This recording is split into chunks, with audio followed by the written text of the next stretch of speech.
Welcome back to Huge Pop Wrestling Podcast. My name is Huge Pop. The MATT is not here for some reason. I don't know. Maybe he's afraid of our guests, or maybe he has something going on. Who knows? But it's Creator Thursday, and we are blessed to have Phil the Future from TikTok on our show tonight. How you doing, Phil? I'm doing great. Thank you for having me on. No problem, my guy. No problem, man. We're just going to be talking about AEW Dynamite last night, and then we're going to go into Elimination Chamber and give our predictions. So, and this is where that part of the show is where it gets interesting because we all have our own opinions, and I think that's what makes wrestling community great. They have their own opinions. I couldn't agree more.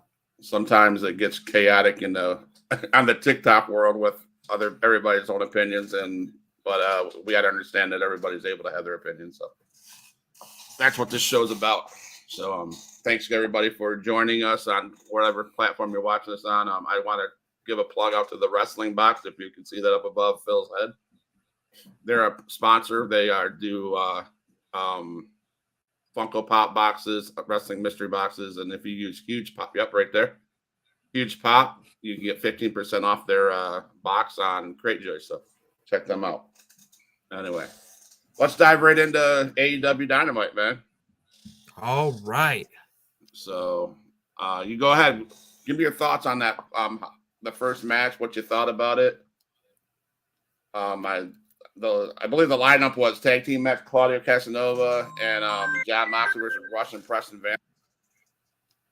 All right. So the Texas Tornado tag match of the Blackpool Combat Club and La Facción Ingobernables.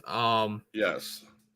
All right. Well, I will say this. It was definitely lived up to the whole name, the whole Texas Tornado thing, because that one I will say definitely it definitely did go everywhere. Yes. Oh man. I know Vance. Was it Preston Vance? He's a kid that Matt and I talked about on Tuesday on our show about people that get pushed aside. And Matt was saying that he thought this guy, after they demasked him that a couple months ago, they didn't know what they were going to do with him. And this is Clare. My brother lives in Clare, Michigan. This kid is born and raised in Clare. So to see him in that match, to see him as Preston Vance was pretty cool. Although he did get his ass beat pretty bad. Oh yeah. Both Moxley and Vance were completely bloodied up by the end of the match, and of course, we're used to seeing Moxley bleeding so much right now. We might as well name the Muda scale the Moxley scale by now. Right, there you go. You go. But Vance, I mean, I don't think I've seen Vance like that red. I don't think ever. Yeah, no, that was incredible. But when you get in the ring with John Moxley, you better expect that, because that's what he's about. Oh, absolutely. If you're going into a match with Moxley, get ready to be busted open. Like it was definitely very fast paced. Definitely brutal at times, especially when the chain came into play. Yeah. And it was just something that really kept you going. It kept you on your toes. It had you like literally gasping at certain points, just when you think everything's about to go right. Just then, right, absolutely. So then we had the Orange Cassidy, the Acclaimed, and we had Orange Cassidy, the Acclaimed, and Daddy Ass versus Jeff Jarrett, Jay Lethal, Singe and Sanjay. That was a good match. That was, I don't know how hard it was for Jeff Jarrett to be out on stage like that. Was that his dad that passed away? Yes. His father did end up passing away, and I mean, yes, it's a very hard moment. But for Jeff to go out there and definitely wrestle, I'm not the biggest Jeff Jarrett fan, but you know what? I give him all the props. Absolutely. I mean, your dad just passed away, and then you go out on Dynamite and perform the way he did. I used to be a Jeff Jarrett fan back in the day. I'd put him up there with being a little bit, and for being his age, he's pretty good. He's pretty in good shape. But I'm not a fan of him. But it's fun to watch him do what he does. So, but that was a good match for sure. It was definitely a good match. It had a lot of great moments. I mean, I was actually on a live stream last night with a couple with a couple people watching it, and funny enough, when obviously Triple J with Sanjay and Satnam were of course the first ones out, but when it came to Orange Cassidy coming out with the Acclaimed and Mr. Daddy Ass, I actually had one of my viewers. I'm not, of course, they're not going to be named, but I actually had one of my viewers tell me, I did not like Max Caster's rap. I thought that was in very bad taste concerning the death of Jeff's father. And I'm like, well, here's the thing.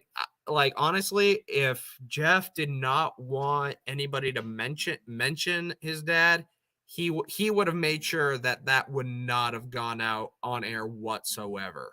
So right. for them to literally bring up, for Max Caster to actually bring up the stuff about Jerry Jarrett and whatever, that again, it shows not only is he not afraid to get out in the ring and deal with that, but like even something as simple as that, like, of course, stuff like that these days you could easily get triggered, but you know what, Jarrett right. stuck to his guns. He stuck to his guns with that one.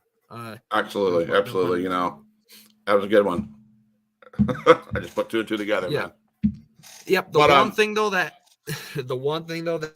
I think got me through the entire match was when everyone was trying to do that scissor me timbers moment with Sanjay. Yes.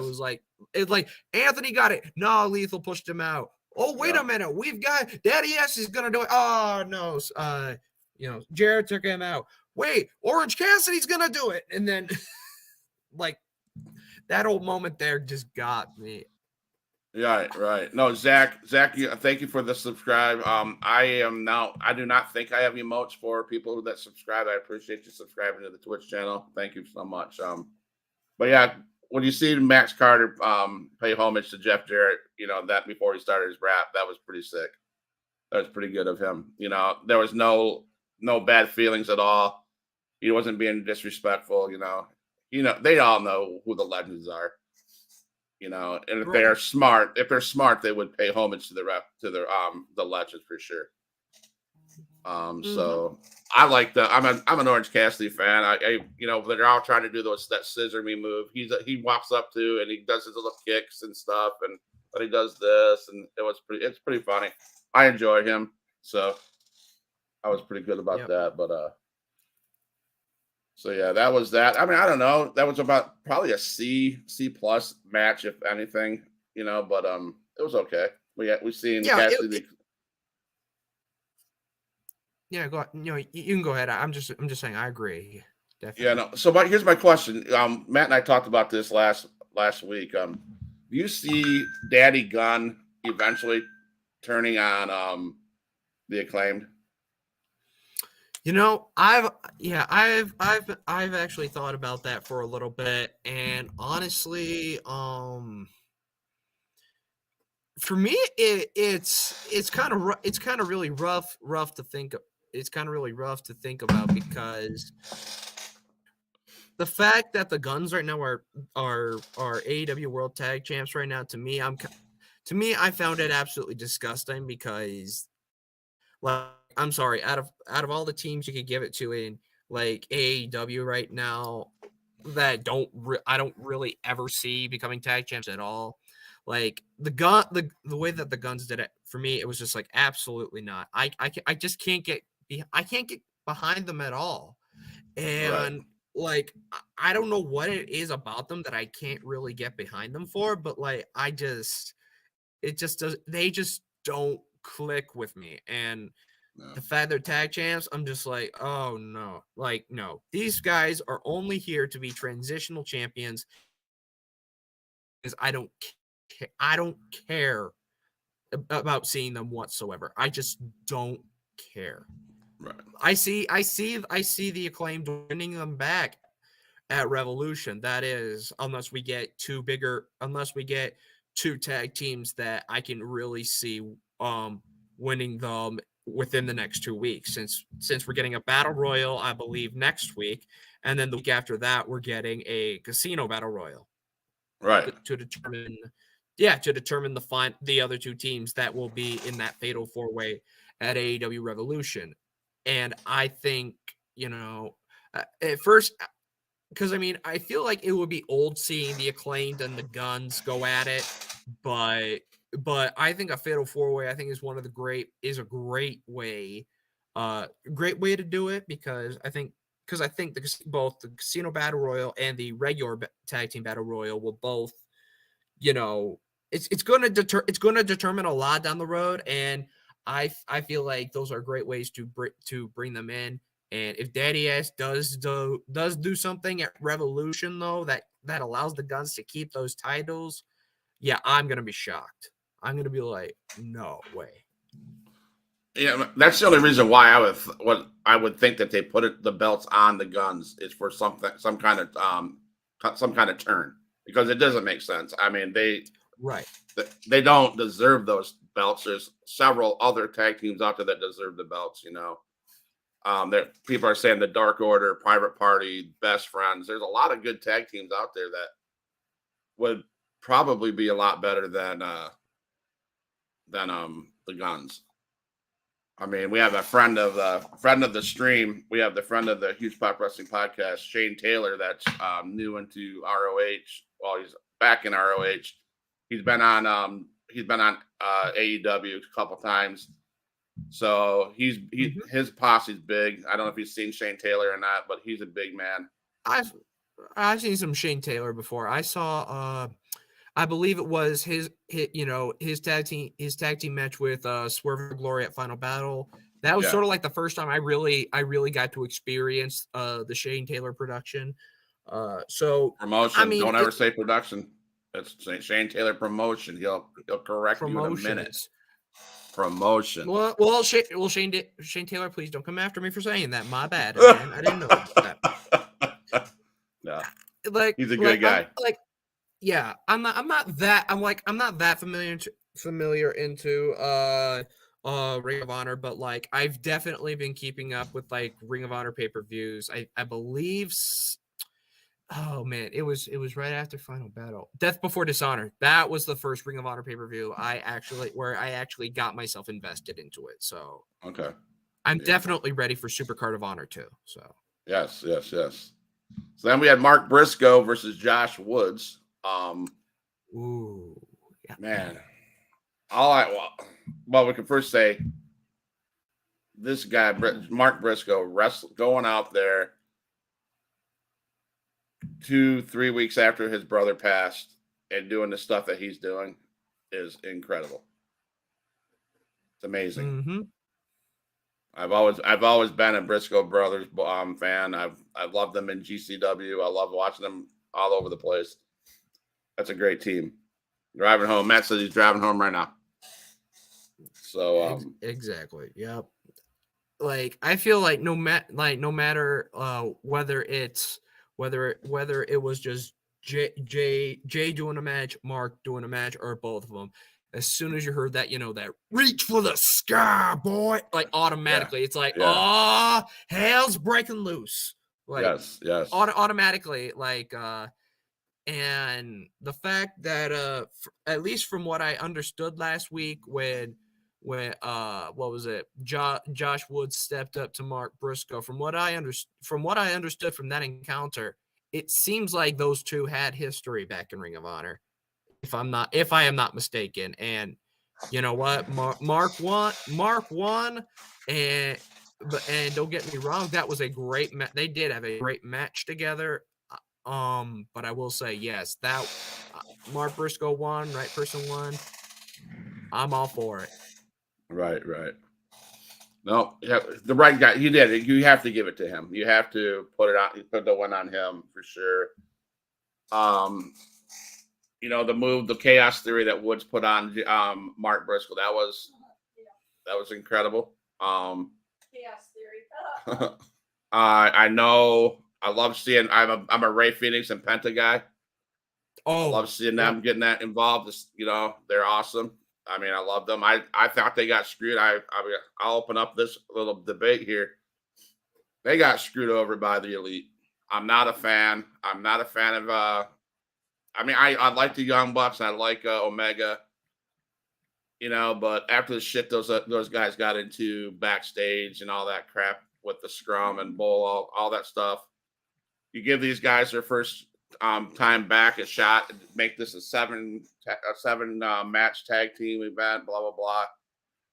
And you have one of the best tag teams in the world, Penta and Ray Phoenix, and then you lose it, you give it to the Elite. I'm not a fan of that. So I was glad to see Ray Phoenix and Penta back out there. So absolutely. At first, I was a little confused why the Lucha Brothers actually came out, why they actually came out helping Mark Briscoe, but I'm pretty sure I'm pretty sure there will be an explanation, like, I don't know, maybe on Rampage or next week's Dynamite, but right. I was fairly shocked to see Lucha Brothers come in with the assist, but at least I mean, yeah, that's all I can really say. Came out with that for the help of Mark Briscoe. Mark Briscoe gets the win with the froggy bow, and boom. Yep. Then up comes Matt's favorite guy, MJF. He's an MJF guy. He's an MJF guy. Whatever, because he'll tell you he's an MJF guy because I'm better than you, and you know it. And that's just like whatever. I kind of like him, actually. I'm getting he's getting on me, I guess. You could say the guy can talk. He's just, I don't know. The guy can talk, and it was a great promo. Absolutely. I mean, then I think it was Christopher Daniels came out, I believe, and cut a promo about Bryan Danielson as well. And basically warning MJF, look, I think MJF's taking Danielson too lightly. That guy will mess you up. Oh, absolutely. I mean, there's a reason why. Obviously, like even like, I've obviously noticed with what was it with WWE AEW, his theme obviously has the big intro from the whole classical piece Flight of the Valkyries, but the fact that what was it when it actually debuted, and the fact that we in the song you get that time to get your fucking neck dip. Good old Ring of Honor days, like yes. Like just automatically, it plants his roots back to Ring of Honor, and with Ring of Honor, after Ring of Honor, he's really honestly gone nowhere but up. He's been in Ring of Honor since day one. He was part of day one with the old NXT coming into the PG era of WWE all the way up till obviously 2021, and then kind of him coming into 2020, coming back into AEW on 2022. All I can say is Danielson has gone I feel like with Danielson, really, he's had just an amazing career, just overall. Ring of Honor was great. And WWE phenomenal. He's done so many great things with that company, and even in AEW, sometimes I feel like they could have done something different with Daniel every now and then, but he's still putting up great performances every time. Right. And I'm happy about this 60-minute Iron Man match that he and MJF will be having at Revolution, because for MJF, this is a very big test. For Danielson, this is just another Wednesday. He's had these long 60-minute matches before. He's hung in there with Kenny Omega and Adam Page, two of AEW's best, for 60 minutes. Yeah. And I mean, I think I believe both of them were both an actual no contest draw. But that doesn't mean a thing. What matters is he's stuck with two of the best for 60 minutes. And if MJF wants to call himself one of the best in AEW, he's got to win. He needs to win this Iron Man match. I'm not saying I'm rooting for MJF in this case, but if he's going to be Danielson, who's already gone up against two guys who's already had a 60-minute time limit, he got to do his darndest if he's going to retain the title. 100% agree. That was my question. In story booking and in booking this and match booking in future for AEW, is it too soon to take the title off MJF? That is actually a very tough question. Thinking about it, when what was it? Full Gear, when MJF defeated Jon Moxley for the actual AEW World Title, I think maybe, I don't know, a big majority, probably 60 to 80% of us knew this is MJF's moment. MJF got the chip from freaking Double or Nothing or All Out, whichever one it was. We knew it was going to go right in on Moxley and the AEW World Title. He wins the championship. Yeah, it's like we figured as much. But now, this is honestly, like, obviously he's defended the title before in elimination contenders matches with and a few other people. But this is going to be a very big. I feel like with him going against Danielson again for this Iron Man match, this is one where again, he's really going to need to really improve on that technical wrestling part if he's going to go against Danielson, because we all know Danielson is a very like he's good. He's good at grappling, and he has a couple grapples, a couple strikes, but he's one of the biggest technical wrestlers on the planet right now. And as much as the Salt of the Earth Fujiwara armbar is, I haven't really seen MJF really be that technical. So again, he's really gonna have to work on the technical ability as well as a few other things if he really thinks that if he really wants to hold on to that Triple B AEW title. Right, and that's what I'm saying. Danielson is a very technical wrestler, very good in the ring, and I'm not saying MJF is not good, because he is, but absolutely, how is AEW going to make it realistical? There's got to be some kind of crap that's going to happen that MJF can retains, because I'm sorry, he's not a technical wrestler like Danielson is at all. Sure, he has the moves. Sure, he can be, but I'm just saying, I don't know.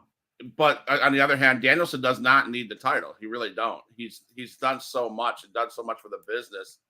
Not winning this match would be okay, which led to my question I asked my brother. If Danielson loses this match, this 60-minute Iron Man, is this his way out and his way back to the WWE, or don't you think he'll be back that way?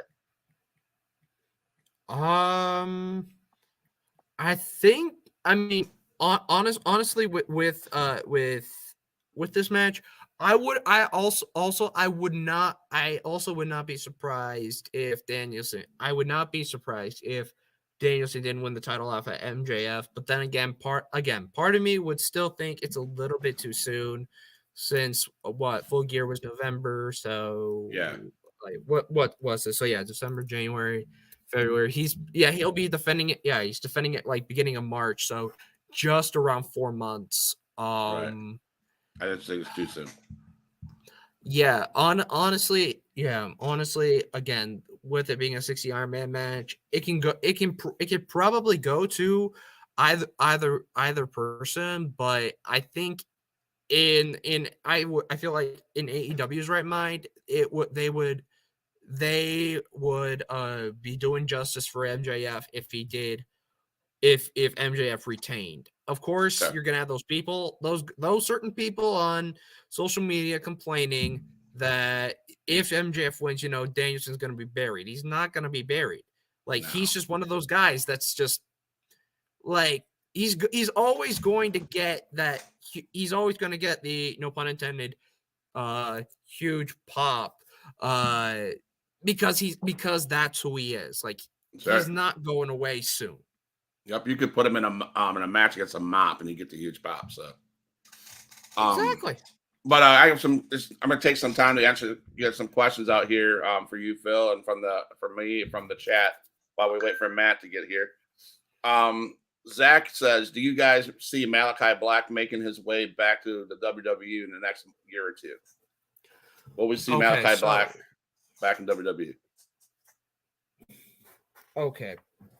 So on the whole thing on Malachi Black, I understand where Zach Velocity is coming from. I do think his run with NXT and WWE was like, actually I should reword what I'm gonna reword it.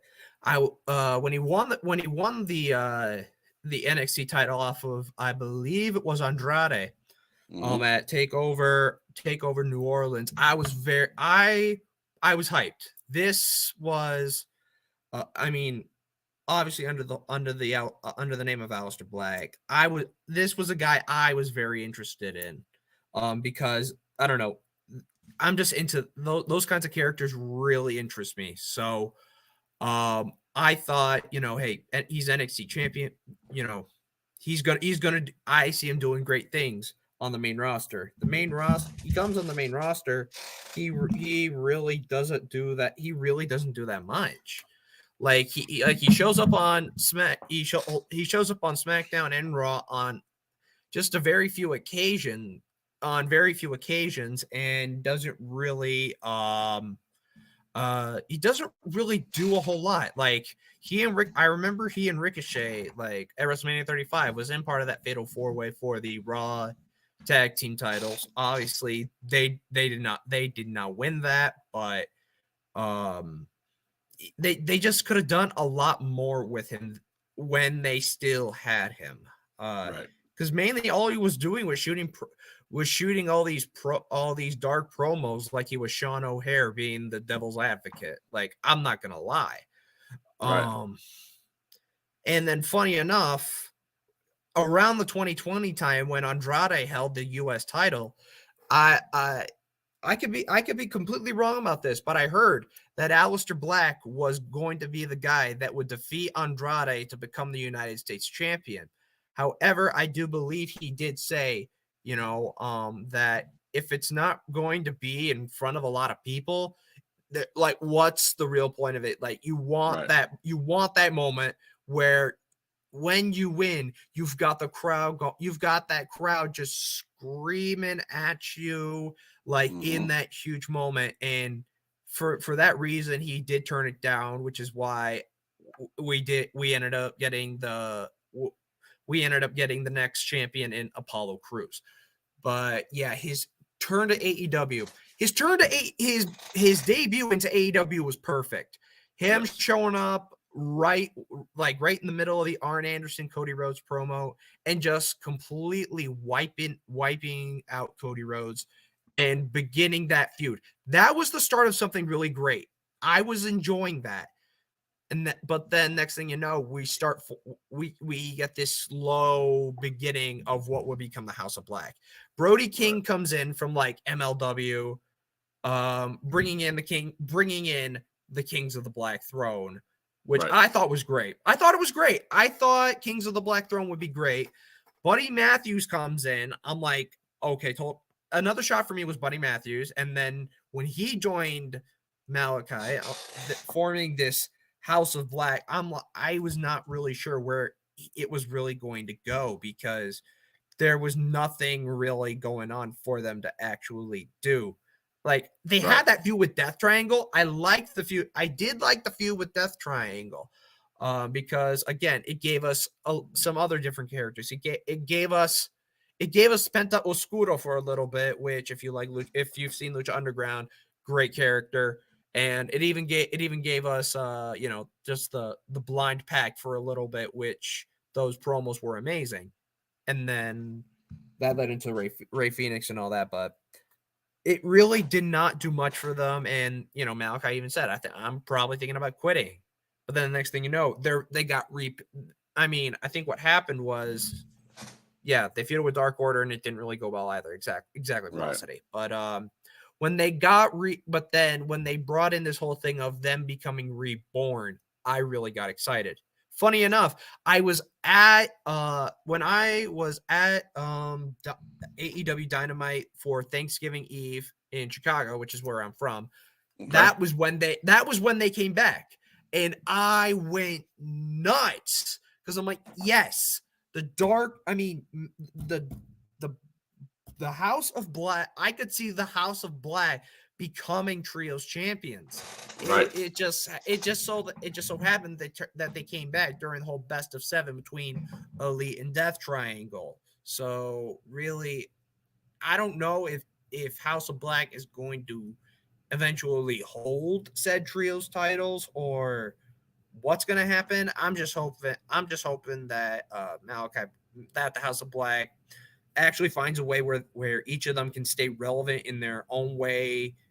And I don't know if I do want to see if I want to see Malachi in WWE. I feel like again he might just be caught in the shuffle. Right. That makes sense. Totally sense.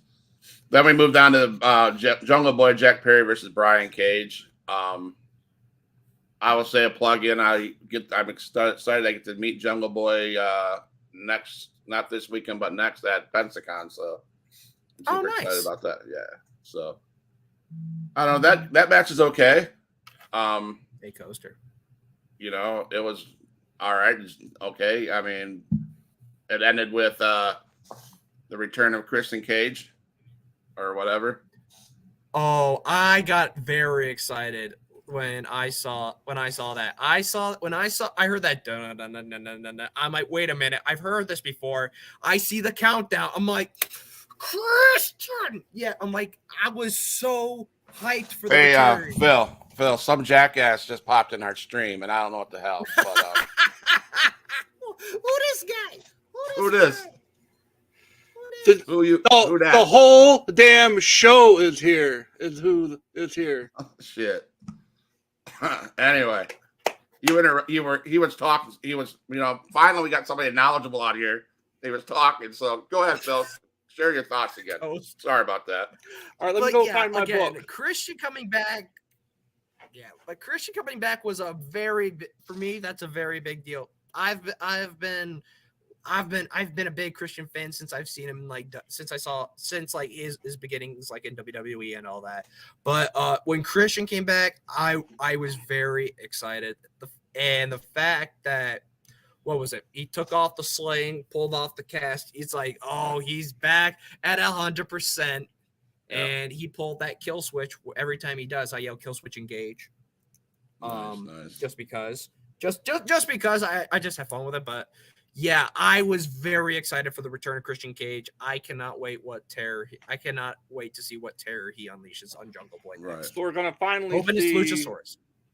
We're gonna finally see Christian Cage against arguably one of the best young talents in the business, Jungle Boy. Yes. Finally gonna see it. Hope so. After what, a year? Yes. I mean, if that match is going to happen, I just hope they leave Luchasaurus out of it. Just make it personal between Jungle Boy and him and Christian Cage. That is true. As much as I love AEW's human Pokemon, but all right. Right. I mean, I don't know. I loved him when he was with Jungle Boy. I hate him when he was with Christian Cage. That's how it is. I kind of like that one though. Like especially their steel cage match, like sort of signifying that the end of that feud. I actually kind of enjoyed it. Okay. Hangman Adam Page versus Kip Sabian. That was next. Oh, Kip Sabian. Oh, well, I was a little bit like, oh great, we're not gonna have this match because Kip already got done to him. Butcher and the Blade held him down. He just kneed him in the face. He's gonna leave him there to just like rot.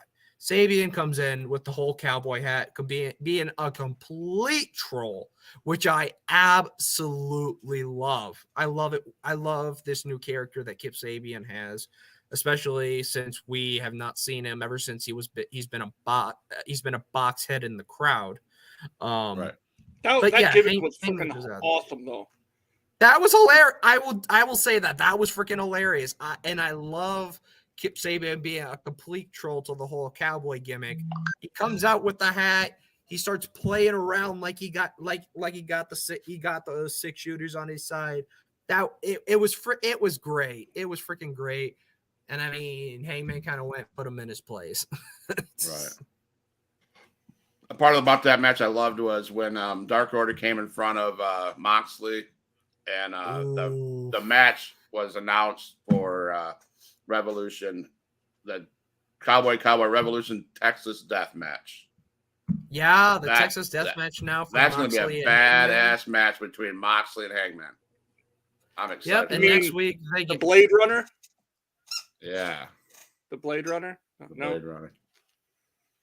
Yeah, but I mean, now that gives us next week. We've got Moxley against Evil Uno. And Evil Uno kind of surprised me though. Like he comes out there like he's actually speaking from the heart, and like I was not expecting that out of a guy like Evil Uno. Hey Matt, did you see where your boy Preston Vance got his ass beat by Moxley? Yeah. So.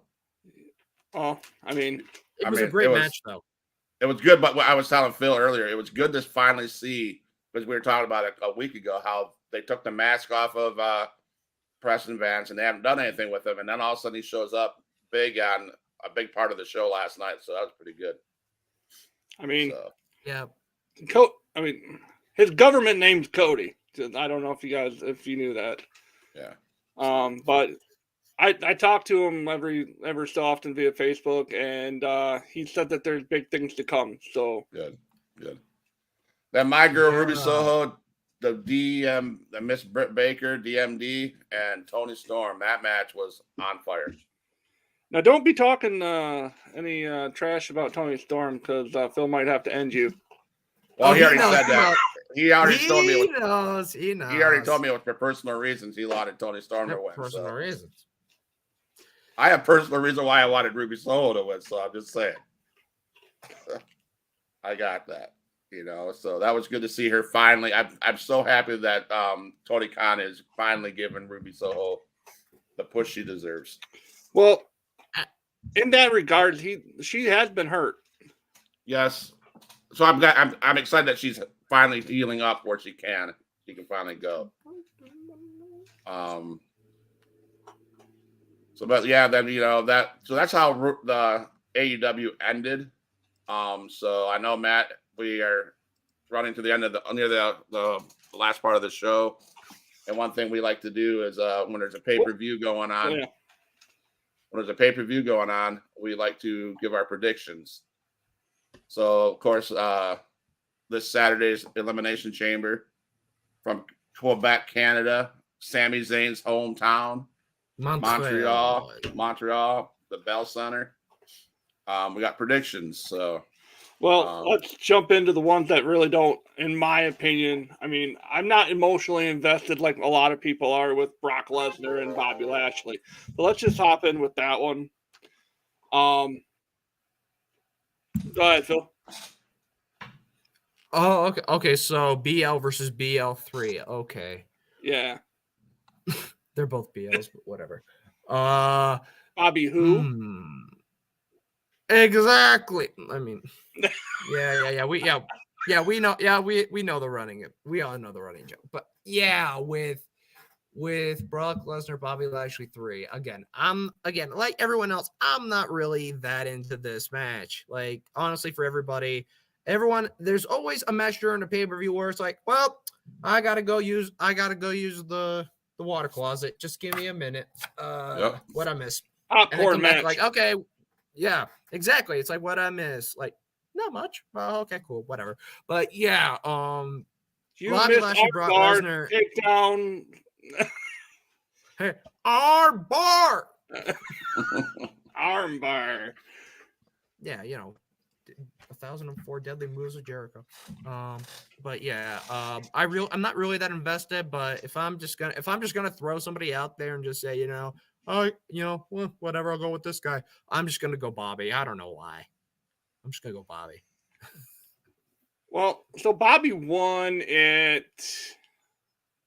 what? Clash? Was it Clash that they? No. Survivor Series? No. I don't know because I think Bobby was in the United States Championship match, the triple threat. Well, they had a match at a pay-per-view last year. They had one at Crown Jewel. That's the one then. And Brock won that one. By disqualification, right? No, I think it was just a very awkward pin that led to Brock winning, and I'm like, yeah, it was almost like a roll-up finish, wasn't it? Some stupid. It looked like a roll-up finish.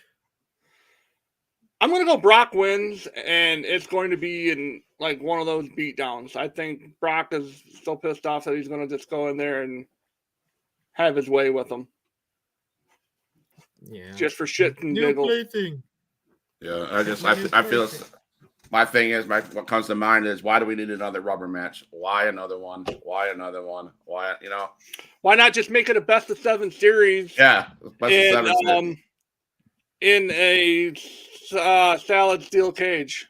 Right. So as much as I'm not a fan of either guy, I will say Brock Lesnar, and I hope it's a 5-minute squash. Quick, get the hell out of there. Let's move on to better things. Yeah, I just want it to be over with really quick. So if I honestly if there's going to be an elimination cage going on, just put Brock Lesnar and Bobby Lashley in a phone booth, see what happens. Yeah, it's almost like WWE has to fill a spot. Well, they're both former MMA guys, right? Just throw them in the octagon, have a shoot match, and whoever walks out. Yeah, let's just go. They get to stay on WWE, and the other one just goes home. And there you go. Loser leaves WWE. Wow. Yeah, there you go. Loser leaves. Both of you. Get out of here. Go ahead. What's next? They knock each other out at the same time. What's next, Matt? Edge and Beth Phoenix versus Finn and Rhea. The great couple. I'm gonna start it off and say you got to go. The Radar Superstar wins. They're in Canada. They win. All in with that one too. Like again, people are gonna. But then again, like of course, with the great couple going against Finn and Rhea Ripley, you've got probably all the Rhea. You would have all the Rhea simps going. That is not the possible way whatsoever. If Rhea loses, this is just going to bury her on her way to WrestleMania. There is no way it's going to happen. She has to win. She's over already. Yeah. She's like, no matter what happens, if she loses or she wins, she pretty much is at this point. Like, right. She doesn't need to win. Sad that Finn and Rhea lose in that match, in the men's United States Elimination Chamber match. So stop crying over your Judgment Day. As a matter of fact, if you want to make her still look strong, you let Finn take the spear from Edge and be done. Right. Close it up. Be done. Yeah. Exactly. You've got to give it to Edge and Beth Phoenix. like you said, Rhea Ripley doesn't need to win. What does she need it for? She's obviously going to go to WrestleMania, obviously going to main event, and she's obviously going to win the belt. So I give it to Edge and Beth Phoenix. So we'll go right into the United States Championship. Elimination Chamber match. Elimination Chamber. You got Theory, Rollins, Gargano, Bronson Reed, Damian Priest, and Montez Ford. The person I want to see win it is Montez Ford. Yep. I want that. It's not going to happen, but I want it. The person that will probably end up winning is Austin Theory. Yeah, no problem. I think Austin Theory is going to end up winning. I think he's going to retain. That would be interesting, especially knowing that, especially seeing, obviously it would make a big deal, especially after last year. Like last year, we saw him as the man to be eliminated from the chamber, but he got eliminated in crazy fashion. Yeah. Like, Yeah. he literally got F5 from the top of a pod, and I like, honestly, if there was no pad there and it was still steel grating, everybody would be like screaming like JR did at King of the Ring 1998, just "Good God Almighty, that killed him!" Right.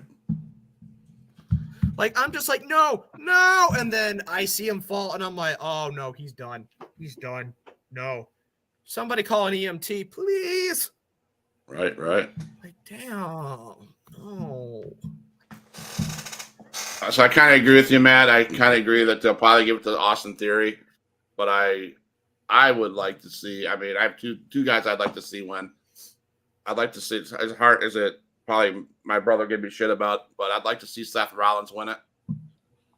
Hell, bring them damn red boots to the freaking Elimination Chamber. Let's go. Let's give it to Hambone of the WWE, the drip guy. Let's go. But I also want to see WWE give Johnny Gargano a push. I wouldn't be too hurt if he won that match. He's the stuff he's been doing with Loomis and stuff like that. I would not be surprised. He deserves something. He deserves a push. So, but it's not going to happen. He's not going to win that. You know, he won't win that. But if Rollins wins it, that could set up a good Rollins Logan Paul match at WrestleMania. Yep. I don't know.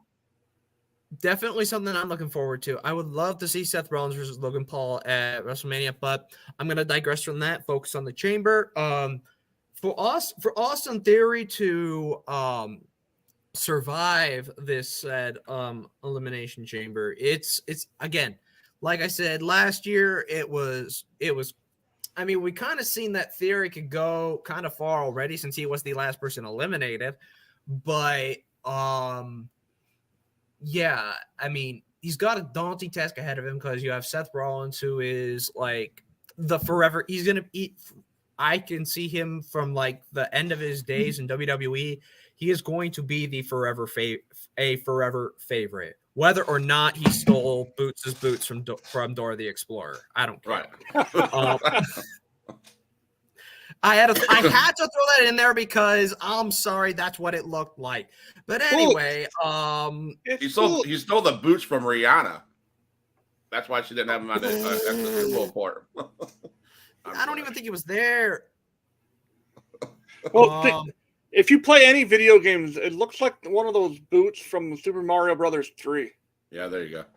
Yes, it does. It looks like Yoshi's boots. My God. Yes. Yoshi's boots. We'll call Seth Yoshi. Still one of those. Oh, no. That's cool. But like looking at so yeah, Gargano, Bronson Reed, Damian Priest, Montez Ford. Of course, in the past, we've seen Damian Priest hold the United States title, SummerSlam 2021. Yeah. He won it right off of Sheamus.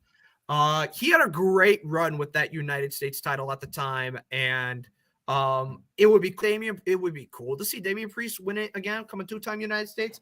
I just don't think it's right now. And then you've got the three that I'm solely focusing on: Johnny Gargano, Bronson Reed, and Montez Ford.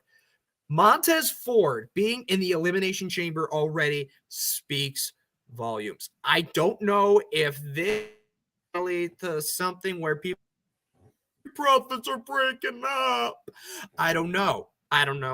And if it does, that's going to be kind of sad, because I don't know if I really want to see them on their own and want have to see Ford become Shawn Michaels and Dawkins become Mario Jannetty. But I'm not going to go far into that. But for Bronson Reed and Gargano for me is sort of the dark horse for me, because I remember when he made his debut, he said he wanted to go after. He wants to win 3 main titles: the United States, the Intercontinental, and the WWE title. So to see him win the United States title at Elimination Chamber would be something great to see. I just don't think it's going to happen. And you've got the returning big boy in Braun. Like, the fact that he returned as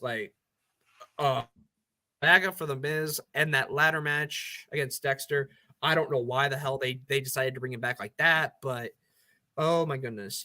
But other than that, he's only had 2 matches. He had one against Dolph Ziggler to qualify for the Chamber, and then he had one against one of my favorite, Ali, where they like, "Here, Ali, we're gonna feed you to the beast." Like, he's hungry right now. Right. Like, and I'm like, nah. But you know what? Honestly, I could see. I wouldn't even be surprised if Bronson Reed won the United States title, because again, I think Bronson Reed got screwed in NXT when he lost the North American title to Swerve. Right. People because that was when they brought once Swerve won the North American title, he got moved up to Hit Row. He and Hit Row moved up to SmackDown, and they weren't even on there a week. And play the clip. Yeah. Again, yeah, Bronson Reed should have held that North American title longer, and I would not be surprised if he won it at Elimination Chamber, because he's a big guy. There you go. So, got the Raw Women's number 1 contenders match. Rodriguez, Asuka, Liv Morgan, Nikki Cross, Natalya, and Carmella. I have 2 people that I feel should win, and then I have a probable booking for this one. The 2 people I think should win. One is Rodriguez. I think she would have a tremendous match with Bianca, and the other one being Asuka. Those are my 2 that I would love to see win. Now, the probable booking, because we are talking about Montreal, and we are talking about the Heart Country. I mean, Natalya. It shouldn't happen, and I'm hoping that I am completely way off on this, but what if it happens? What if they give it to, because damn well they're not going to let Sammy win. So they're going to have to put over one of the hometown people. Of course. And Natalya, she's talented. Is she over? No. Does she need to just go away with her ripoff of her dad? Yes. But the way WWE operates, we all know and we've seen it for years, it doesn't always make sense. And that's why Natalya could very much win this one when it should be Asuka. I can see where you're coming from, because I've spoken to 1 or 2 people about that exact, and they're saying that Natalya would be not just because it's Canada and we want the person from that said country to win. It's just, in a way, if you look at who's in the chamber and how they've sort of been against Bianca, it seems like a logical choice. And yes, Jamie Rose, you see me, the wrestling encyclopedia himself on Huge Pop Wrestling. Crazy, right?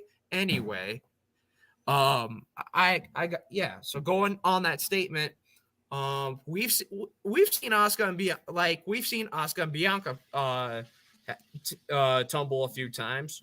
Bianca's got a few wins against her.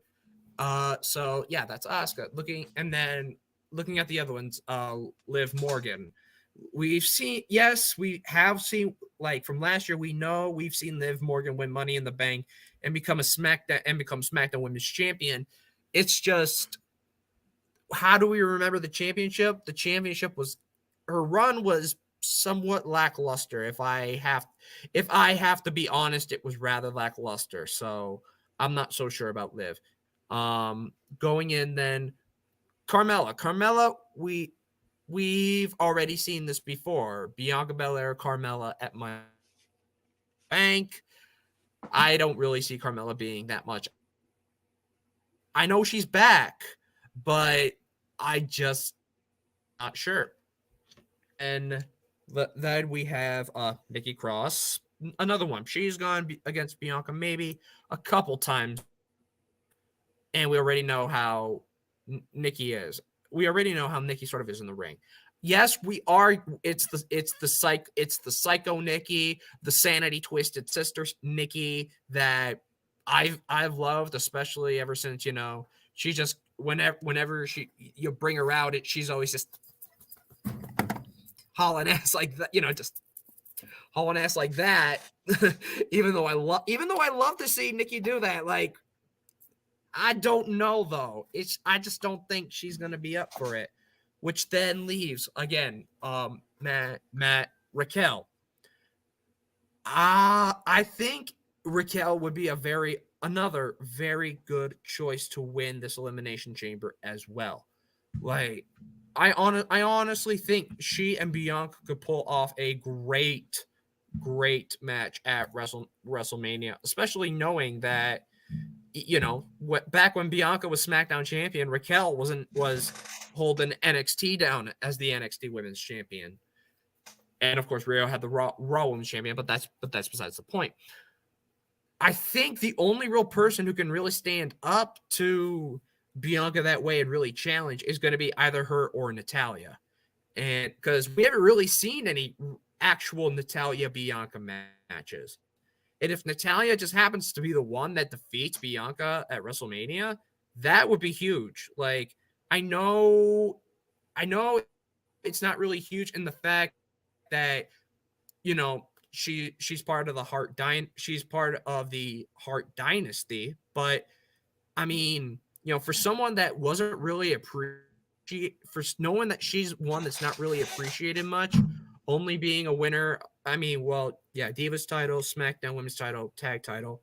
I mean, yes, if you give her the Raw title, that's something that makes something of it. But I mean, it would make her look very different in the eyes of a lot of wrestling fans. And I think maybe if you give it to Natalya, she might do something great, might surprise us. I don't know. I would say the easy pick is Asuka. She came back that last pay-per-view. She came, with her new get-up. I feel that they want to push her. I hear what you're saying about Natalya being in Canada, hometown. I think they're gonna get, like I said, I'm gonna hope to God that the Edge and Beth Phoenix wins. So there's your Canadian winner. So we don't have to worry about putting somebody over in Canada other than because you already done it. So I'm going to go with Asuka. Simple. But I do hear what you're saying about. I hear what you're saying about Natalya too. That'd be an interesting match to watch between Natalya and Bianca Belair at WrestleMania. I agree. Well, that leads us to the final match, right, Matt? Yep. And Here we go. I mean, would I love to see Sammy win? Absolutely. Is it the best thing for business because he is over like crazy? Absolutely. But something will happen to where Sammy doesn't win, and they're going to force it to be a triple threat match, and in my opinion, screw over Cody Rhodes in the long run, because it should be his moment at Mania. I'm sorry. But it's not Sammy's fault he's over like crazy. It's really not, because he's just being Sammy. You know what I mean? Like, and does Sammy deserve to be a dual champion? Absolutely. But it's Cody's time.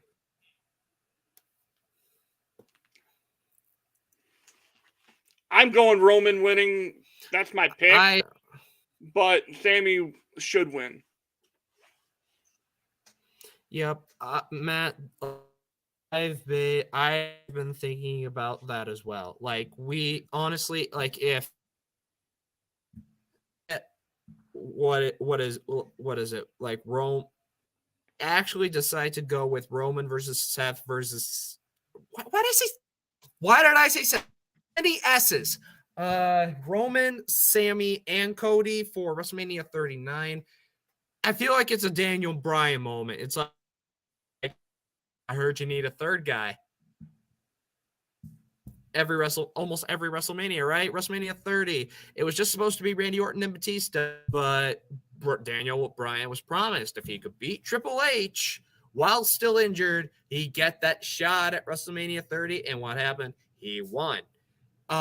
Looking back again, WrestleMania 37. It was really the feud was going to just be between Roman Reigns and Edge, but Bryan was like, "Hey, I hear you're looking for a third guy." Puts himself right into the main event again, and specifically with WrestleMania 7, I'm scared if they decide to put Sammy into the main event, because honestly, I do not need to see another shirt that says smash them, stack them, pin them again. That already happened. That's a thing of the past. Let it die. And again, not only because of that, it's also what happens like with the WWE belt and the WWE Universal belt separately. Like, you know, people have been like, there are those speculating Roman's going to be competing both nights of WrestleMania. One will be for WWE, one will be for the Universal. Here's where I have trouble with this. My trouble with this is who holds what, because say like Cody ends up winning the WWE title. Would the WWE title look good on Cody? Absolutely. Would the WWE title would the Universal title would the WWE title look good on Sami Zayn? Absolutely, it would look good on Sami Zayn. But yet, for some reason, and I don't know why, it's just messed up in my head. I can see Sammy Cody as a WWE champion. Do I see either of them as Universal Champion alone? It's hard for me to think of, because again, with the Universal title, it's only revolved around only very few people. It's really just been Finn, Kevin Owens, Seth Rollins, Goldberg, The Fiend Bray Wyatt, Braun Strowman, and that's technically it. Like, those only people we've really ever seen with the title, and putting like Cody and same with those guys, it just doesn't feel. Oh yeah, and Brock Lesnar too. Like, it really does feel weird. It just feels weird putting Cody and Sammy with people such as like Brock Lesnar, Goldberg, and some of the others. It doesn't feel right. So it has to be for the undisputed WWE Universe.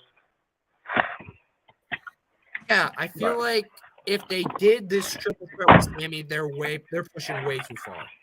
Right. Cody's time and like the fact that Sammy got over by himself is just something phenomenal in and of itself. People like that guy. They like that underdog. But in this case, Cody, it's been written in stone for Cody since his return. Absolutely. This is his moment to give his father the title he never got. I don't think he's going to win both. Legacy. I don't think he'll win both. I think he'll win one. Somehow, some way, it'll be only one. Pierce says if Sammy wins both belts, Cody can go against Sammy and win one belt off of him. The other belt are split, and now each brand has a belt. I agree. Each brand should have a belt. Somehow WWE's got to fix. Fair enough. So WWE's got to fix this. I'm going to go with Roman Reigns. I believe he's going to win it. I believe they're going to continue it. I think that you're going to see them switch gears with Sammy and go full tag team with KO. I think you're going to see. I wouldn't trust. I was telling my brother this. I wouldn't trust Paul Heyman as far as I could throw that SOB because I have a feeling Friday night you're going to see some major cracks in a weird way. I wouldn't be surprised if Paul's in the pocket of Cody Rhodes or Paul's in the pocket of even Sami Zayn. I'm not sure if I'm Roman Reigns, I'm not feeling safe around Paul Heyman at all in this coming weekend at all. I think he's going to try to screw over Roman Reigns somehow. But I think Roman Reigns will win it. I think you're going to see a big setup for Kevin Owens, Sami Zayn versus the Bloodline because everybody face it. Jay's not going to screw over his brother. There's no way. And if he does, then I'm a fool. I'm a mark. I'm just a casual wrestling fan. But I don't see Jay doing that to the Bloodline. I think it's going to be. Right.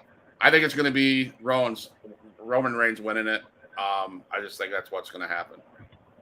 And I think you're going to see Sami Zayn in a tag team title picture going against the Usos with Kevin Owens. So, and that leaves Cody Rhodes. I see that as well. So, that's Elimination Chamber. And I got Matt here. He joined us back on a different location. I'm on location today. I'm on location. So I don't know if you've ever watched Huge Pop Wrestling Podcast, Phil, but it's come to the time where we've been asking this man to come on the show for probably 6 or 7 weeks. And he finally, after 3 weeks ago, finally had the balls to answer. Now, I want to clarify something before you get me into more shit than I already probably am.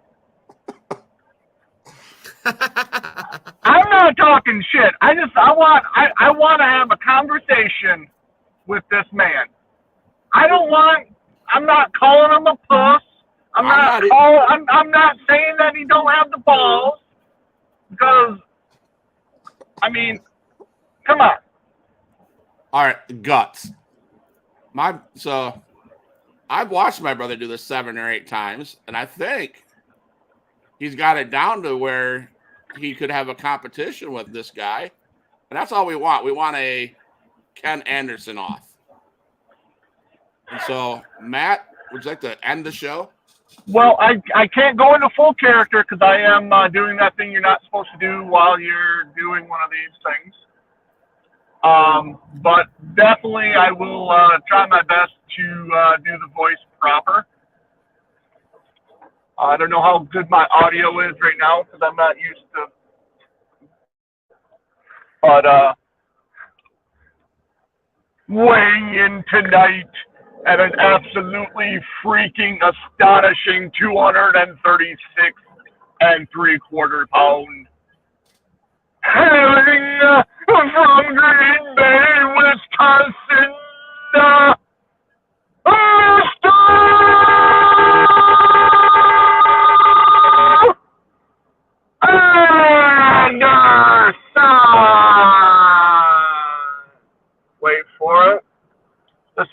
you, Phil. Anderson! You see, I say this to Mr. Anderson. Matt, you do this really good, and I think at a Anderson off, you would win because why? Because Mr. Anderson, Matt is. I'm better than you, and you know it. And you know it. Cut my music.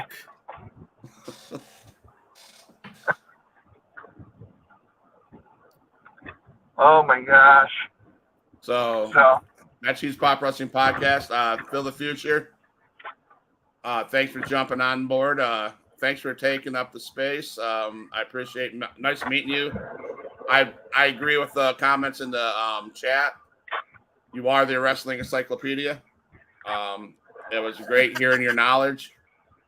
No, you're very, very knowledgeable for it. I can tell you're a lot younger than me, so you know your stuff. I appreciate you coming on, sharing your thoughts and your ideas and stuff like that. I appreciate it. Props to you, my guy. I am very. Yes. Thank you very much. Like, I am so happy to have been given this opportunity. Like, I always love getting to jump on places like these and just getting to talk and just really getting to talking about about what's going on. I just love getting these opportunities. Like the fact that you guys have got a space for me to be put on here. Like I'm ecstatic. I love getting these moments, and I mean, I just really couldn't ask for more. Like, you guys are awesome. Thank you, my guy. Thank you. Cheese Pop Wrestling Podcast. Tune in. I have an opportunity to interview on. If you're not doing anything on Sunday, I have an interview with JT Energy. He's the guy that got the cameraman that Bray Wyatt gave the Sister Abigail to a couple months ago. So he'll be on our podcast on Sunday night. That's awesome. I'll send you the link for that. But yeah, I appreciate your time. Thanks, Matt, for jumping on. Thanks, Matt, for being there. I love you, bro. Sorry, I had to move so much and not be here for the whole thing. Phil, thanks for stopping in. I'm sure we'll have many more conversations, both here and on TikTok. Always a pleasure talking with you. All right, right. Peace out, guys.